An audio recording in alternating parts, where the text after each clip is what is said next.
Umbilical hernia இருக்கிறவங்க எந்த மாதிரியான எக்ஸசைஸ் ஒரு ஆசனாஸை பிராக்டிஸ் பண்ணலாம் அப்படிங்கறத இந்த வீடியோல பார்க்கலாம். ஹாய், நான் டாக்டர் ஐஸ்வர்யா. அம்பிளிக்கல் ஹெர்னியா இருக்கிறவங்களுக்கு அப்டாமினல் பிரஷரை இன்க்ரீஸ் பண்ணாம இருக்கிற மாதிரியான ஆசனங்கள் கொடுக்கணும்.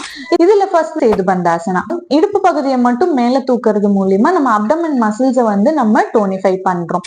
வஜ்ராசனா, காலை மடக்கி உட்கார்றது மூலியமா நம்மளுடைய வயிற்று பகுதிக்கு போகக்கூடிய நர்வ்ஸை நல்லா ஸ்டிமுலேட் பண்ணி கொடுக்குது. மூணாவதா எடுத்துக்கிட்டோம்னா புஜங்காசனா, வயிற்று பகுதியை மேலேயும் லோவர் பேக் மசில்ஸ் நம்ம கண்ட்ராக்ட் பண்ணியும் இருக்கிறதுனால ஸ்ட்ரெச்சிங் அண்ட் டோனிஃபிகேஷன் நல்லாவே கிடைக்குது. நாலாவதான் மர்ஜரியாசனா, அப்டமனை புல் இன் அண்ட் புல் அவுட் நம்ம பண்றதுனால மசில்ஸ் நல்லாவே ஸ்ட்ரெச் ஆகி டோன் ஆகிறதுக்கு ஹெல்ப் பண்ணுது. இது மட்டும் இல்ல, நம்ம எந்த விதமான ஹெவி வெயிட்ஸையும் லிஃப்ட் பண்ணாம இருக்கணும். அதே மாதிரி கீழ இருந்து ஏதாவது பொருளை எடுக்கணும் அப்படின்னா இடுப்பு அளவுல இருந்து குனியாம நீ லெவல்ல பெண்ட் பண்ணி நம்ம எடுத்தோம் அப்படின்னா நம்மளுக்கு இன்ட்ரா அப்டாமினல் பிரஷர் ஜாஸ்தியாகாம மெயின்டைன் பண்ணிக்கலாம். ஹெர்னியானால சஃபர் ஆயிட்டு இருக்கிறவங்களுக்கு இந்த வீடியோ ஷேர் பண்ணுங்க. For more such naturopathy content நம்ம பேஜை ஃபாலோ பண்ணிக்கோங்க.